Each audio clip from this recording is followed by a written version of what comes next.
Good morning, everybody. I'm Jay Seville, the head of the JustNewListings.com team in Wilmington, North Carolina.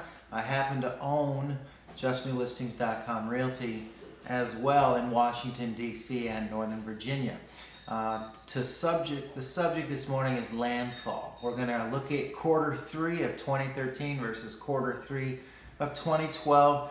One thing you can never do in real estate, and it's a typical mistake that the so-called journalists make that cover news stories here and there locally or even nationally with real estate. You can't compare month-to-month data. It's worthless, it's useless. It has nothing to do with what's going on in the real estate market because there's just going to be fluctuations every month. Some expensive home may sell one month, whereas the next month that $2 million home did not sell, which greatly distorts averages and perhaps even medians.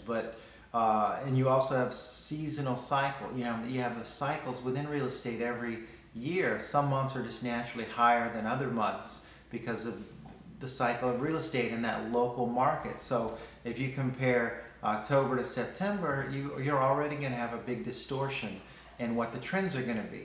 But quarter-to-quarter comparisons are very useful to us, and even better than that are year-to-year comparisons. So right now we're in quarter 3 of 2013. Let's compare it to quarter 3 of 2012 for landfall. A few days ago I did it for all of Wilmington, and now if you Google landfall homes for sale Wilmington, I probably have 5 pages on page 2 of Google, maybe one on page 1. But this is a niche, and I love representing buyers and negotiating aggressively in landfall. So real quick, here's what's going on compared to last year.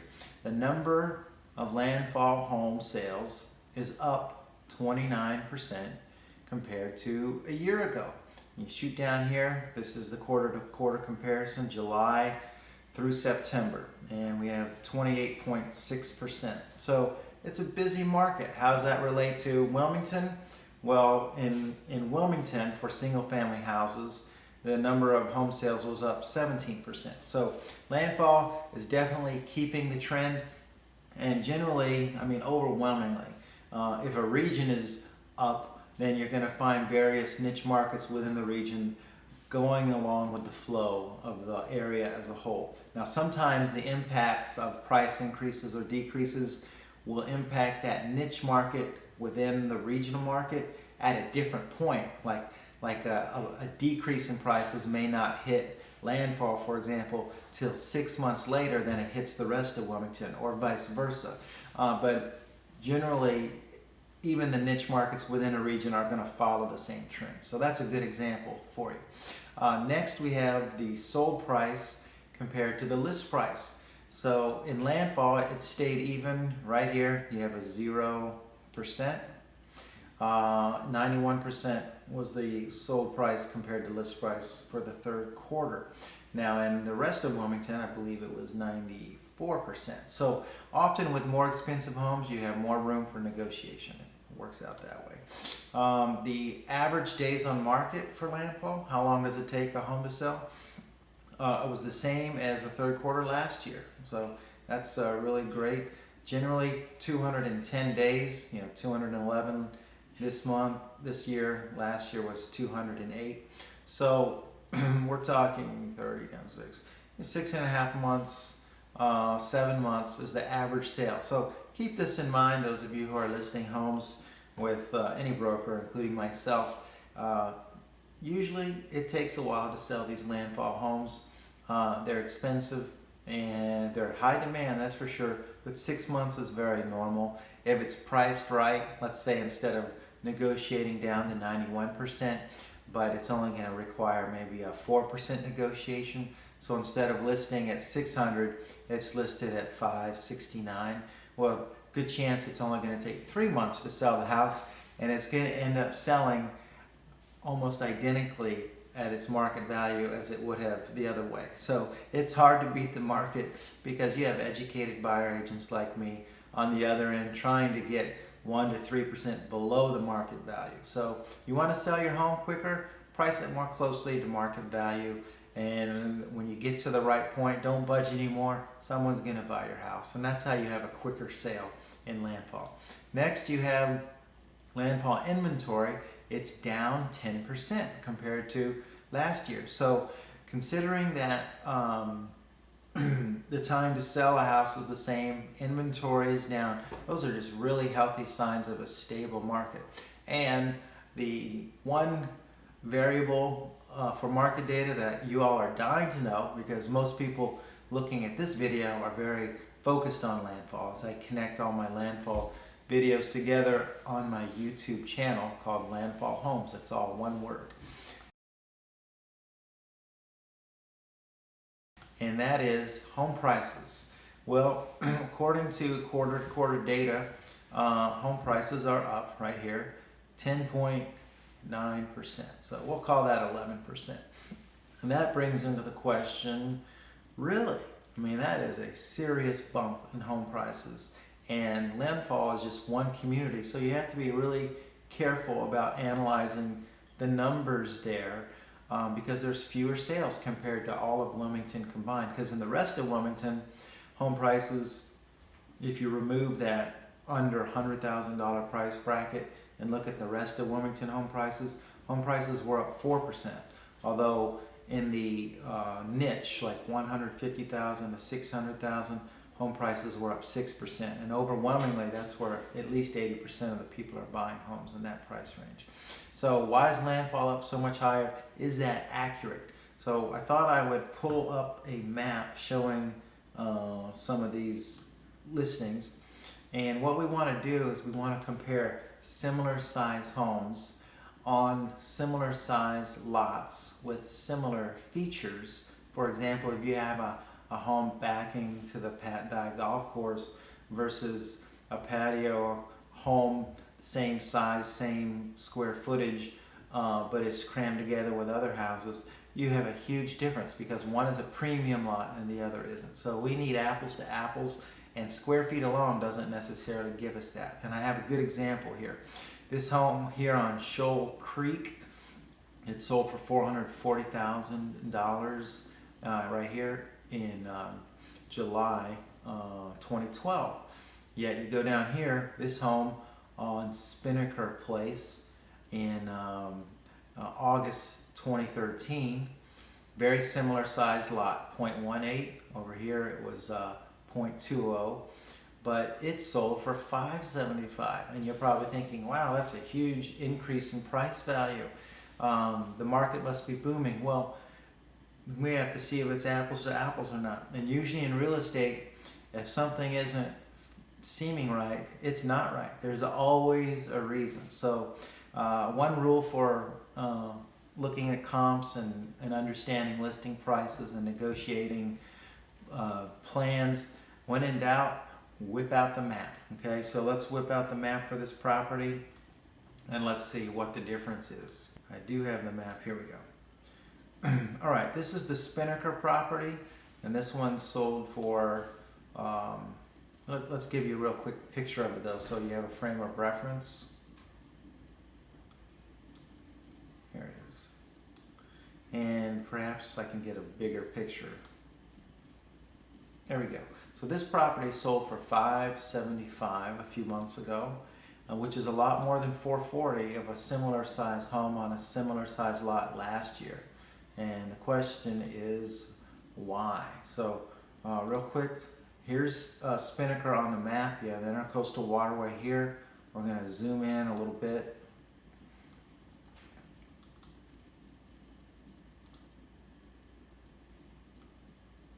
Thanks for your patience.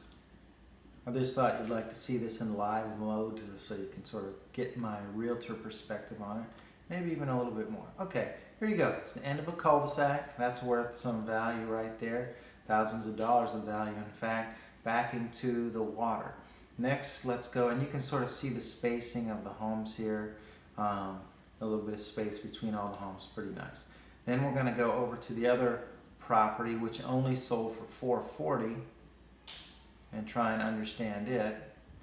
Let's click on it and give you a picture of it.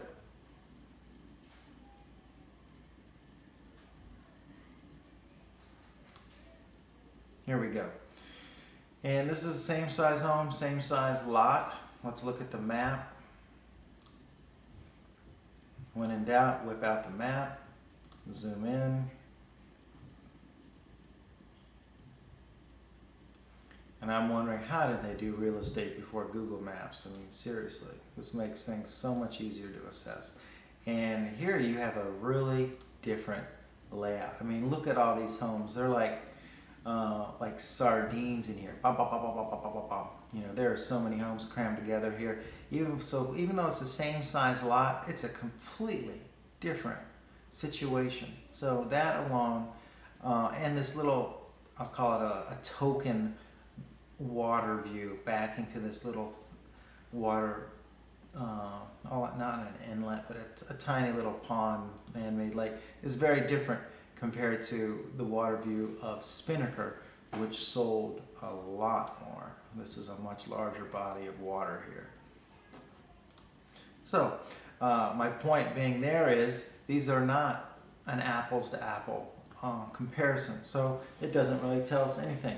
Overall, homes in the third quarter sold for 11% more, but let's try and get some better examples. And right there, I'll pause the video. All right, so let's look at another size home between the two quarters and compare market values.